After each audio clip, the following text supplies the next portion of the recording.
이렇게 어려움에도 불구하고 그래도 우리 가정과 또 우리 커피아 교회 또 우리 커피아 교회 모든 성도들의 일터가 성장한 것 같아요. 어렵다 어렵다 했는데 그래도 참 감사한 것이 우리 교우들의 그런 삶의 현장의 모습들, 일들이 조금은 더 성장하고 안정적으로 커가고 있는 모습에 더 감사하고 은혜가 있습니다. 그러나 또 어려움을 경험하는 분들도 계신 것 같아요. 그런데 그 어려움이 단순한 어려움이 아니라 하나님께서 이스라엘을 항상 살피시고 그 가운데서 그들이 하나님을 떠나고 하나님을 잊었을 때에 하나님을 기억하게 하시고 하나님의 그 능력으로 그들이 되돌아가게 하셨던 그 모습처럼 또한 우리 교우들을 하나님께서 연단하시는 것으로 보여집니다. 지금 많은 것이 새롭게 변화되어지고 또 어려움이 있을지라도 여러분 그 상황 속에서 하나님께서 우리를 사랑하시고 우리를 향한 그 신실한 마음, 하나님의 그 약속은 변함이 없음을 기억하시면서 더욱더 여러분들 소망하시고 여러분 어떤 위기와 이 환경 속에서도 다시 한번 여러분들 승리할 수 있고 또 지치지 않고 무너지지 않는 담대하게 승리할 수 있는 바로 저와 우리 커피아 교회 성도님 되시기를 간절히 소망합니다. 특별히 오늘 이제 9장의 말씀을 보면 8장에 이어서 이스라엘 사람들이 함께 예배하는 모습들을 우리가 좀 보게 됩니다. 여러분 참 예배라는 것이 참 중요한 것 같아요. 말씀이 중요한 것 같아요. 우리에게 말씀이 소망이 되고 능력이 되는 것, 여러분들 그 사실을 믿으십니까? 우리 이스라엘 사람들은 하나님의 언약을 기억하고 그들의 무너진 성벽을 다시 회복하였습니다. 그러나 그 과정 속에는 많은 도전과 시험이 있었지만 하나님을 의지하고 또 하나님을 믿으며 그 한계 상황 속에서 그들이 하나님께 받은 그들의 모습의 능력 속에서 최선을 다함으로 그들은 52일 만에 그 성벽을 회복하는 기적과 같은 일을 이루어냈습니다. 여러분 기적이라는 것은요 평범하지 않고 일상적이지 않기 때문에 기적입니다. 그러나 우리는 그 기적을 항상 소망하고 기대합니다. 여러분 그러나 이 기적이라는 것은 이처럼 자주 일어나는 일도 아니고 누구에게나 일어나는 일도 아닙니다. 그러나 그 기적이라는 것이 그렇다고 해서 운으로 우리가 아무런 소망과 기대 없이 특별한 날에 임의적으로 오는 것은 결코 아닌 것이지요. 우리가 하나님을 통해서 우리가 하나님의 말씀을 믿고 소망한다면 우리의 삶 속에 그 언약이 성취되는 것, 그것이 세상 사람들에게는 기적인 것이지요. 그러나 우리는 이것이 기적이 아니라 우리에게는 상식이라는 사실을 여러분 기억하시기 바랍니다. 여러분 기적이 우리에게는 약속입니다. 기적이 우리의 권리인 것이지요. 여러분 그러므로 언제나 하나님의 말씀, 그 언약을 기억하심으로 우리 삶 속에 하나님의 놀라운 그 언약의 성취와 하나님의 놀라운 은혜가 우리 삶 속에 있기를 여러분 간절히 소망하고 기도하시고 기대하시는 저와 여러분 되시기를 간절히 소망합니다. 특별히 오늘 이스라엘 사람들이 성벽을 완성한 이후에 에스라를 불러서 부흥회를 열었죠. 그 부흥회를 통해서 그들이 다시 한번 하나님의 그 풍성한 은혜를 누리는 거예요. 그들이 하나님의 말씀에 그 은혜에 감동되었던 시간들이 적었어요. 그래서 그들은 더욱더 풍성하게 그 배고픔을 채우기 위해 목마름을 채우기 위해 에스라를 통해서 그 말씀 사경회를 가지게 되는 것이죠. 그 말씀 사경회가 진행되는 동안 그들에게 하나님의 놀라운 심령의 그러니까 성령의 역사가 일어났어요. 그들이 감사하고 그 말씀의 그 은혜를 누리게 된 것이지요. 그러면서 그들이 온전한 말씀이 무엇인지를 깨닫게 되고 그들이 하나님 말씀을 지키지 못했던 것들을 철저히 회개하고 그리고 온전히 하나님의 말씀을 지키기 위해 그들은 그 말씀으로 돌아가며 다시 초막절을 지키고 그 말씀을 내 삶 속에서 지키기 위해 노력하는 또한 힘쓰는 모습들을 보게 됩니다. 그러면서 그들이 어떻게 얘기하냐면 그들이 이제는 모든 이방 사람들과 절교하고 자기의 죄와 조상들의 허물을 자복했다라고 나와 있어요. 여러분 여기서 이방 사람들과 절교한다라는 이야기를 좀 우리가 잘 봐야 될 것 같아요. 절교한다라는 게 뭡니까? 만나지 않는 거예요. 그런데 여기서 우리가 흔히 얘기해서 인간적인 만남의 이야기가 아니라 이 절교한다라는 것은 그들과 하나 되지 않는다라는 거예요. 결혼하지 않겠다라는 거예요. 그러니까 무슨 얘기냐면 지금까지는 이제 이방 사람들과 함께 살게 되었습니다. 그러다 보니까 그들과 결혼도 하게 되었고 그들과 함께 일도 하게 되었다라는 것이죠.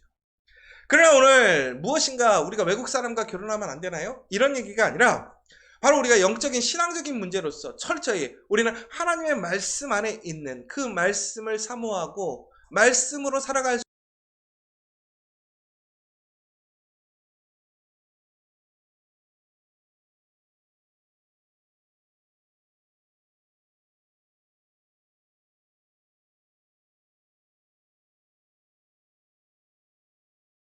결국은 뭐예요? 하나님 말씀으로만 나는 살아가겠다. 하나님 말씀 안에 신실하고 거룩한 삶을 살아가겠다. 이게 도덕적이고 윤리적인 얘기를 하는 것이 아닙니다. 우리가 영적으로 하나님 말씀 안에서 구별된 삶을 세상 속에서 내가 세상의 가치, 세상의 즐거움을 쫓아가는 것이 아니라 하나님의 그 말씀의 가르침대로 하나님의 그 세상의 부르심대로 나는 살아가겠다. 결단했다라는 거예요. 여러분, 이처럼 우리가 하나님의 은혜를 얻기를 원한다면, 하나님의 은혜를 입었다면 우리가 해야 할 일이 무엇입니까? 바로 이처럼 말씀 안에서 거룩한 삶으로 구별될 수 있어야 돼요. 여러분, 지금 우리의 삶이 아무리 어렵고 힘들지만 우리가 하나님 앞에서 진정으로 거룩하게 구별되어지는 하나님의 믿음의 사람이 된다면 어떤 도전과 시험도 우리를 무너뜨릴 수 없음을 기억하시기 바랍니다. 오직 하나님 안에서 거룩하게 우리가 다시 한번 구별되는 그 커피와 교회 되기를 간절히 소망합니다. 이 사람들이 하나님 말씀을 듣는데 너무 감동이 되는 거예요. 은혜가 되니까 말씀의 깊이가 더해지고 말씀에 더 많은 시간을 쓰기 시작했습니다. 여러분 기억하십니까? 여러분 은혜 받으시면요 정말 성경이 꿀과 같이 달아요. 근데 여러분 우리가 평상시에 말씀 보면 말씀 보는 게 어렵지 않나요? 한 10분, 20분 집중해서 읽는 게요. 왜 이렇게 힘든지 모르겠어요. 그러나 많은 방해도 있지요. 전화도 오고, 카톡도 오고, 또 갑자기 주변에서 막 말씀을 읽으려면 아이들이 부르고, 일도 생기고. 그런데 정말 우리가 하나님의 풍성한 은혜를 누리면요. 그 모든 것들 속에서도 하나님의 말씀을 집중하고 보게 되고 듣게 되는 것 같아요. 여러분 오늘 하루의 삶 속에서 여러분들 얼마나 하나님의 말씀을 듣고 계십니까? 하나님께 기도하고 계십니까? 여러분 꼭 우리의 양이 우리의 신앙에 우리의 믿음을 증거하는 것은 결코 아닙니다. 무엇인가 율법적으로 이만큼 해야 믿음이 있다 그렇게 얘기할 수 없겠지요. 그러나 여러분 마찬가지 아닙니까? 내가 좋아하는 것을 더 많이 관심을 갖고 먹고 마시고 그것에 시간을 소비하는 것이 맞는 거예요. 그럼 여러분 반대로 우리가 어떻게 해야 그러면 이처럼 하나님의 말씀을 그 은혜를 우리 삶 속에서 누리고 내가 보며 살아갈 수 있을 것인가? 그런데 오늘 보니까요 오늘 이렇게 얘기를 하거든요. 이들이 은혜를 받으니까 4분의 1 동안 낮에 4분의 1 동안 제자리에 서서 말씀을 낭독하고 또 낮에 4분의 1 동안 죄를 자복하며 하나님께 경배했다라고 나와 있습니다. 여러분 여기서 이제 4분의 1이라는 게 결국 무슨 얘기냐면 낮에 4분의 1이라는 시간이 우리가 이제 일반적인 지금의 시간으로 얘기를 하자면 한 3시간 정도를 얘기를 하는 것 같아요. 그러니까 다시 얘기하자면 우리가 3시간 동안 제자리에 서서 말씀을 읽은 거예요. 여러분 한번 생각해 보세요. 말씀을 듣는 것도 쉽지 않아요. 그런데 말씀을 서서 3시간 동안 읽었다. 그러니까 이게 정말 대단한 일이죠. 더 나아가서는 3시간 동안 내가 죄를 자복하고 하나님을 경배했다. 기도하고 예배를 3시간 드렸다는 거예요. 그러니까 무슨 얘기냐면 오늘 이들이 은혜를 받고 하나님 앞에 이제 내가 구별된 삶을 살기를 선포하면서 그들이 하나님 앞에 무엇이라고 얘기하냐면 이제 내가 하나님의 말씀을 잘 읽겠습니다. 그래서 3시간 동안 읽는 거예요. 그리고 그 3시간 동안 읽은 그 하나님의 말씀에 감동이 되어서 또한 그 말씀을 통해서 나의 죄된 모습, 나의 잘못된 것들이 드러나니까 그것을 하나님 앞에 철저히 회개하고 하나님께 고백하는 거예요.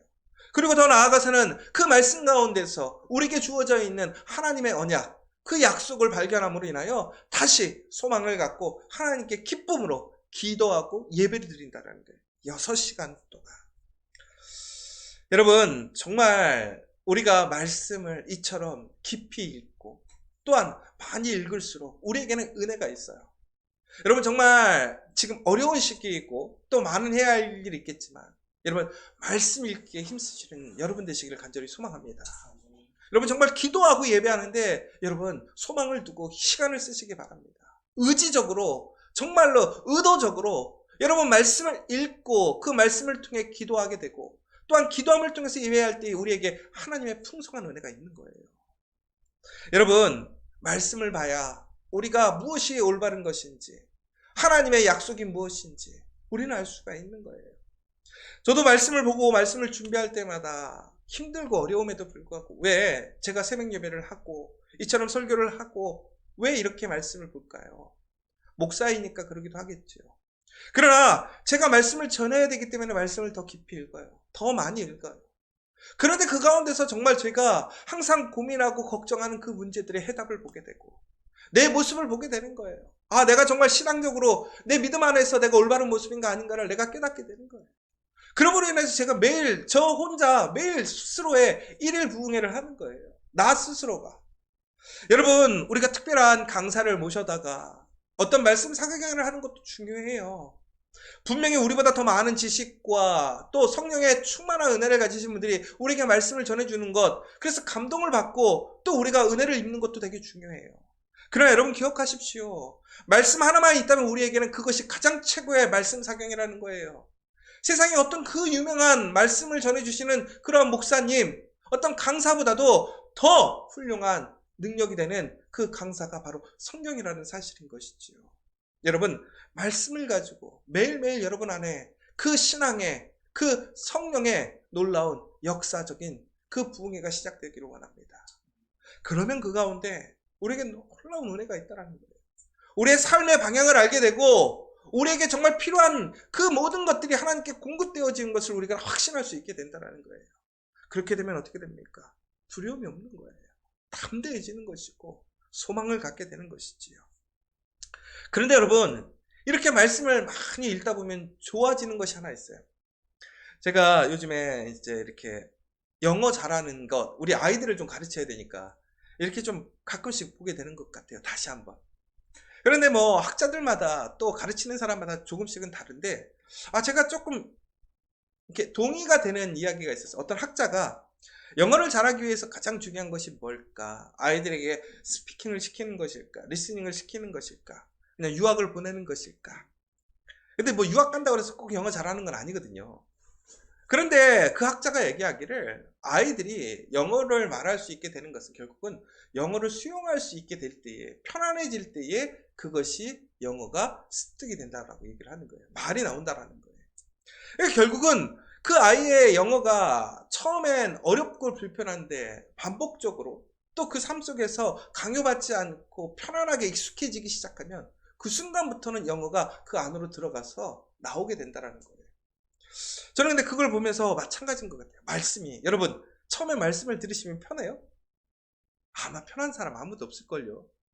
갑자기 막 성령의 역사 말씀이 귀한 보배처럼 막 보이는 분들 없을 거예요. 근데 제가 놀라운 게 뭐냐면요, 제가 예전에도 자주 얘기하는 것이지만 설교를 하면요 1년에 이제 설교를 하다 보면 한 3년 정도 되면 신구약 설교를 거의 한번 훑고 지나가거든요. 그러면 저희가 처음부터 끝까지 설교를 다 한 거잖아요. 또 성경 공부도 하고 뭐 여러 가지 할 거 아니에요. 그럼 솔직히 가르칠 게 없을 거 아니에요. 근데 놀라운 거예요. 말씀을 볼 때마다 저 스스로도 부끄러워. 왜? 말씀 가운데 이런 말씀이 있었네. 이것이 이런 뜻이겠구나. 제가 그때 알았던 또 제가 배웠던 그 지식에 그 한계를 넘어가는 놀라운 은혜들이 계속 나오게 되는 거예요. 그러니까 아마 이 말씀이라는 것은 아마 우리가 죽을 때까지 봐도 아마 그 말씀 속에 숨겨져 있는 보물을 우리는 다 발견할 수 없을 거예요. 그러므로 여러분 우리가 말씀을 볼 때마다 우리에게 유익이 뭔지 아십니까? 그 가운데 숨겨져 있는 하나님의 보물을 발견할 수 있는 거예요. 여러분 정말 부자 되고 싶어 하잖아요. 그런데 여러분 우리에게 이미 하나님께서는 그 말씀을 통해서 우리에게 놀라운 그 보화와 같은 말씀들을 그 말씀 성경 안에 숨겨 놓으셨단 말이에요. 그런데 그것이 우리가 그냥 보면 보이지 않아요. 유명한 설교자가 와서 얘기해 준다고 보이지가 않아요. 어떻게 해야 되는 거예요? 말씀이 우리 안에 편안해져야 돼요. 그러려면 어떻게 해야 돼요? 자주 만나야 돼요. 여러분, 얼마나 웃긴 게 우리가 가장 친밀한 사이가 누구라고 생각하십니까? 부부간 아닙니까? 부부간. 그런데요, 부부가도요, 서로 떨어져 있고 또 서로 간에 간격이 생기면요, 한 자리에 앉아 있는 것도 되게 불편하다. 예전에 텔레비를 한번 보니까 그런 얘기가 나왔어요. 연애할 때는요, 운전할 때 어떤 사람이요, 항상 그 아내가 그 사람 손을 이렇게 만졌대요. 서로 좋았대요. 그런데 어느 날 결혼해서 아이들 키우고 막 이러는데 갑자기 어떤 자리하는 자리에서 아내가 남편 손을 딱 만지니까 남편이 뭐라고 하는지 아세요? 왜 이래? 막 당황해 하는 거예요. 처음 손 만지는 것처럼. 왜 그렇습니까? 결국에는 그 두 사람의 친밀함이 멀어진 거예요. 만남이 적어지니까. 부부마저도 그 사이에 거리가 멀어지는 거예요.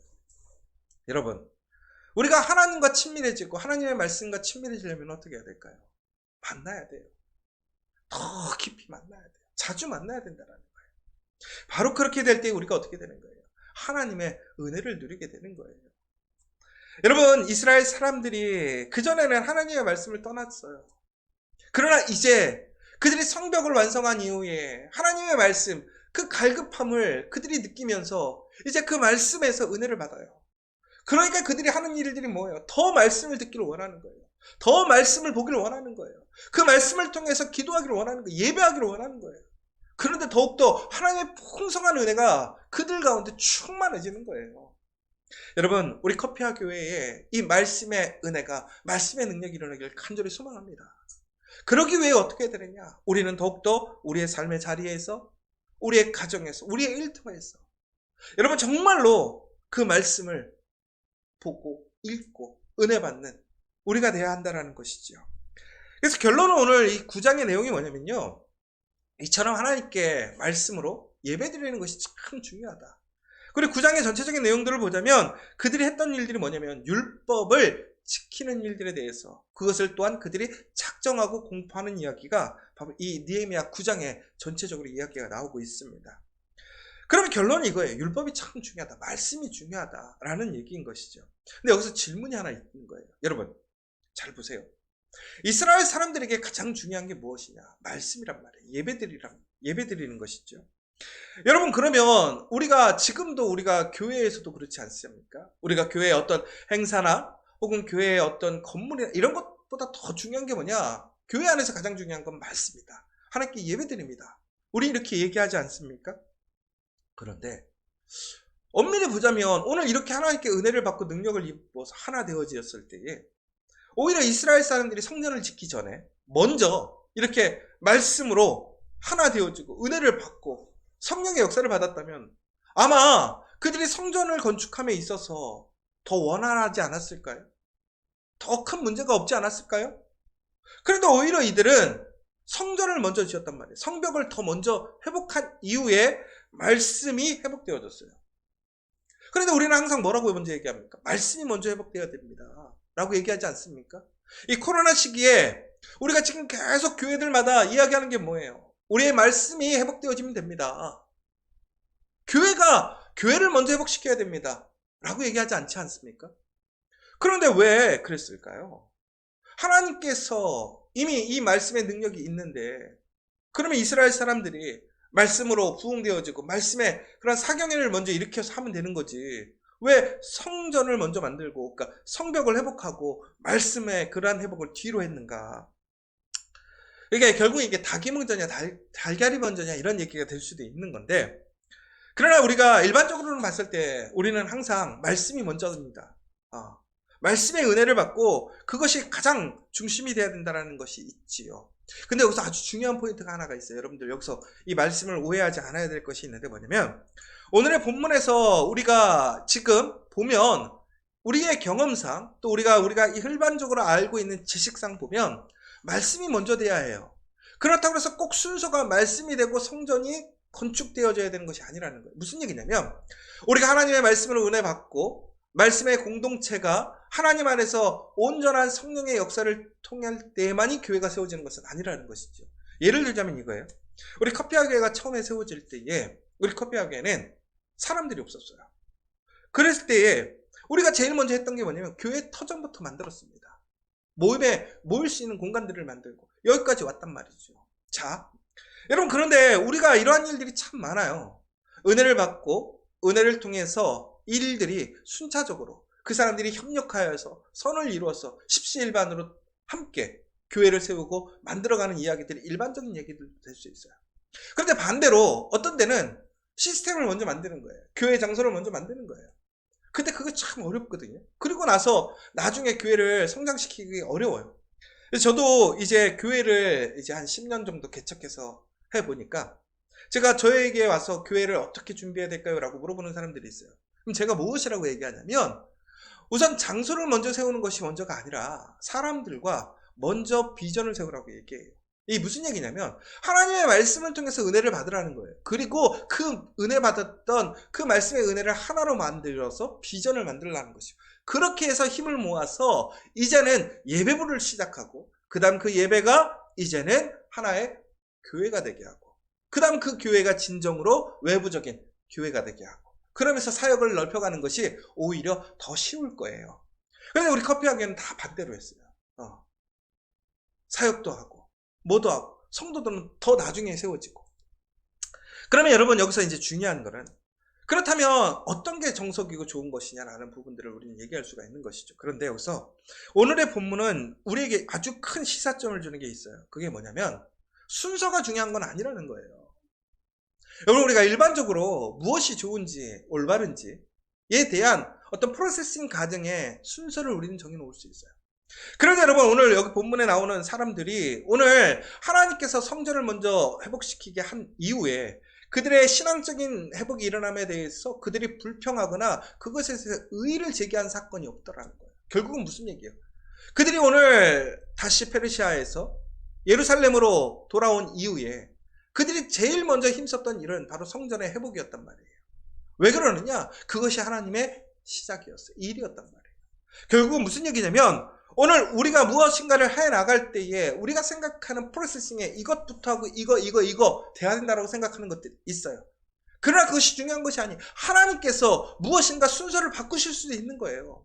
그러면 우리가 해야 할 일은 무엇이냐? 그것을 인정하고 감사하고 그 자리에서 우리가 해야 할 일, 할 수 있는 일을 최선을 다해서 하면 된다라는 거예요. 그리고 나서 하나님께서 어떻게 하신 거예요? 그 다음에 그들에게 필요한 영적인 그 부흥, 다시 일어서는 그 회복의 역사를 일으키셨잖아요.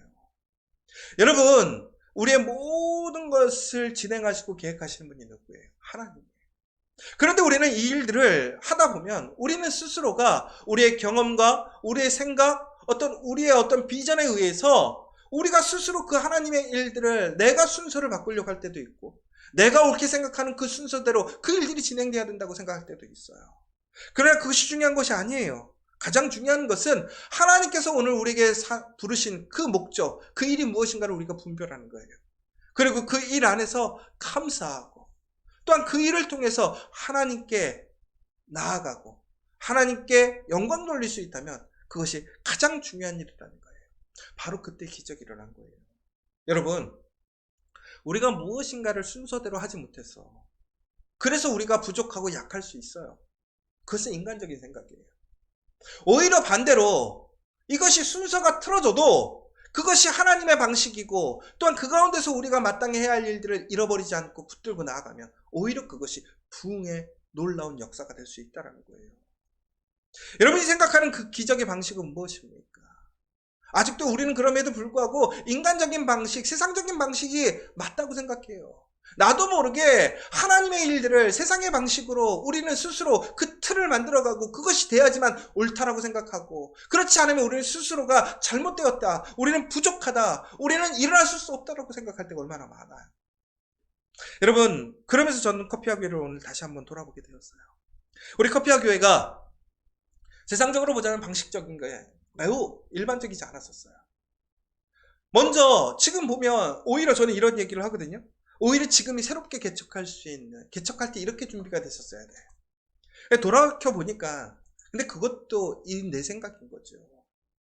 하나님께서 정말로 우리 커피와 교회라는 그 교회가, 카페가 먼저 생기고, 또 그 카페에서 교회가 생기고, 사역들이 먼저 생기고, 오히려 성도들이 나중에 채워지고, 그러므로 인해서 아직도 우리가 부족하고 연약한 것도 있지만, 그러나 그 모든 과정의 일련들이 하나님께서 함께 하셨다는 거예요. 하나님이 인도하셨다는 거예요. 여러분들 이 사실을 믿으십니까? 저는 믿습니다. 그럼 우리가 지금 해야 할 일은 무엇입니까? 우리의 그 부족함 속에서 우리의 갈급함이 있다면 우리는 무엇을 해야 될까요? 그것을 이루기 위해 다시 소망하고 나아가면 돼요. 여러분, 우리 지금 커피와 교회 부족한 것이 무엇입니까? 우리가 해야 할 일이 무엇입니까? 여러분, 순서가 바뀌었다고 잘못된 것이 아니에요. 오늘 우리가 해야 할 일이 무엇인가를 분별해서 그곳에 힘을 쓰면 바로 그곳에 하나님의 역사가 완성이 되는 거예요. 여러분의 가정도 마찬가지고 일터도 마찬가지예요. 여러분의 가정 속에 엉클어진 것이 있습니까? 순서가 어긋났습니까? 직장에서도 마찬가지입니까? 지금 우리가 그것에서 후회하거나 그것에 정죄하거나 우리가 그것 때문에 죄책감에 빠져들 이유가 없는 거예요. 부족하니까, 채우지 못했으니까 우리는 안 돼가 아니라는 거예요. 오늘 우리가 다시 해야 할 그 일에 집중하고 그것에 순종하고 감사하고 그것에 열심을 내면 바로 오늘 이스라엘 사람들에게 놀라운 부흥의 역사가 일어나잖아요. 하나님의 놀라운 은혜가 그들과 함께 하잖아요. 여러분, 정말로 이 모든 일들을 이루기 위해서, 그런데 중요한 사실이 하나 있어요. 뭐냐면 함께 하는 거예요. 함께. 오늘 9장 처음부터 보면 이스라엘 자손들이 함께 하는 거예요. 모두가 함께. 그리고 9장 38절에서도 보면 뭐라고 되어 있어요? 우리가 이 모든 일로 말미암아 이제 견고한 언약을 세워 기록하고 우리의 방백들과 레위 사람들과 제사장들이 다 임봉하나이다 하였느니라. 모두가 한 마음으로 우리가 이건희 회장님이 얼마 전에 돌아가셨어요. 근데 이건희 회장님에 대한 어떤 평가는 사람마다 약간씩은 다른 것 같아요. 관점에 따라 다를 수 있어요. 그런데 그분이 우리가 부인할 수 없는 것은 삼성이라는 그 기업을 세계 최고의 인류 기업으로 만들었다는 사실이에요. 여러분, 공부에서 1등하는 거 쉽지 않아요. 그런데 기업이 그 나라에서 1등하는 거 쉽지 않아요. 그러나 세계에서 인류 1등이 된다는 거 쉽지 않아요. 그런데 여러분들도 잘 아시는 것처럼 우리나라의 환경을 아실 거예요. 우리나라의 상황을 아실 거예요. 이런 상황 속에서, 조건 속에서 삼성이라는 기업을 1등으로 만들었다는 것, 세계 최고의 인류 기업이 되게 했다는 것은 정말로 탁월한 일이고 특별한 일이죠. 그러기 위하여 이건희 회장이 회장이 된 이후에 그가 가장 힘썼던 이유가 있었어요. 일이 있었어요. 그게 뭐였느냐? 이제는 우리가 인류 회사가 돼야 된다는 거예요. 단순히 1등이 아니라 인류 회사, 세계에서 인류 회사. 그러기 위해서 우리가 어떻게 해야 될 거냐? 그렇게 하면서 이제 프랑크푸르트 어떤 선언이라고 얘기를 하는데 거기서 이런 얘기를 했어요. 우리가 가장 무서운 게 뭔지 알아? 가장 무서운 거는 무책임, 무관심, 무참여야. 우리가 아무리 1등이 되고자, 인류가 되고자 해도 우리 멤버들이 책임을 지지 않고 관심이 없고 참여하지 않는다면 결코 우리 그렇게 될 수 없어. 그러므로 우리가 해야 할 게 뭐라는 거야? 우리가 화합하고 동참하고 결합해야 된다는 거예요. 여러분, 저는 오늘 우리 커피와 교회가 하나님 안에서, 하나님 말씀 안에서 우리 모든 성도들이 스스로가 져야 될 책임을 지고 관심을 갖고 참여하게 된다면, 그리고 우리가 화합하고 동참하고 결합되어진다면 우리는 하나님의 말씀으로 놀라운 일을 이룰 줄 믿습니다. 여러분, 세상의 사람들이 세상의 방식으로 이처럼 하나 되고 한 목표를 향해 나아가면서도 놀라운 능력을 발휘했어요. 그런데 하물며 우리가 하나님의 말씀을 가지고 우리가 정말 책임을 지고 함께 하나가 되어서 하나님 앞에 부끄럽지 않는 최고의 그 믿음의 사람이 되기를 힘쓴다면 얼마나 대단한 일이에요. 여러분, 저도 인류가 되기를 원하지는 않아요.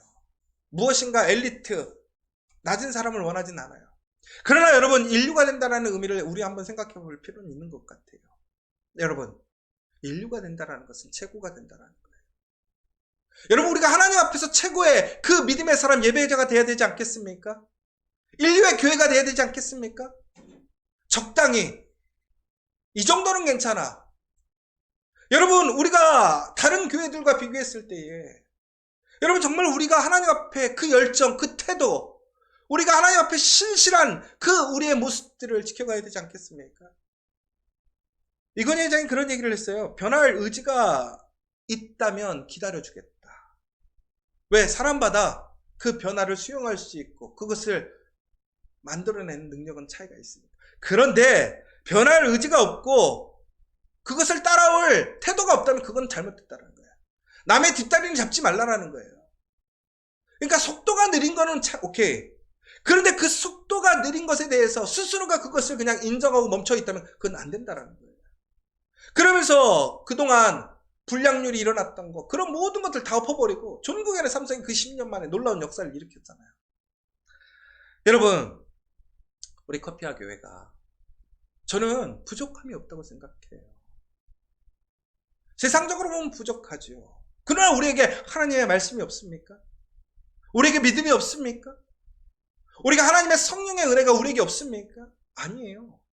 우리가 오늘 정말 하나님 안에서 그 말씀을 통해서 오늘 우리가 해야 할 일에 대해서 우리가 정말 하나님 앞에 최고의 그 신앙의 모습, 인류의 믿음의 모습을 지키고 그것을 위해 우리가 책임을 지고 헌신하고 참여하고 열심을 다해서 하나님의 말씀을 사모하고 지키기를 행한다면 그 가운데 52일간의 기적이 일어나는 거예요. 저는 이제 우리 커피와 교회가 2020년을 마무리하고 2021년을 나아감에 있어서 우리 커피와 교회가 지향해야 될 것이 무엇일까를 고민해요. 요즘에 정말 기도 많이 해요.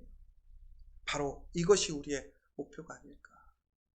오늘 우리가 해야 할 일이 있어요. 그 모습에 최선을 다해서 일반적인 기준을 넘어가는 모습이에요. 여러분 3시간 동안 말씀을 듣고 3시간 동안 기도하고 서서 일반적이지 않잖아요. 그 안에 뜨거움이 있는 거예요. 소망이 있는 거예요. 그들이 해야 할 일이 바로 그날 그 사실이었다는 거예요. 여러분 우리는 지금 무엇을 해야 합니까? 정말로 우리가 멈춰있지 않습니까? 적당하게 하고 있지 않습니까? 여러분 절대로 그래서 은혜에 참여할 수 없어요. 우리의 어떤 노력이나 의지로 우리가 하나님의 은혜를 입는 것은 아니지요.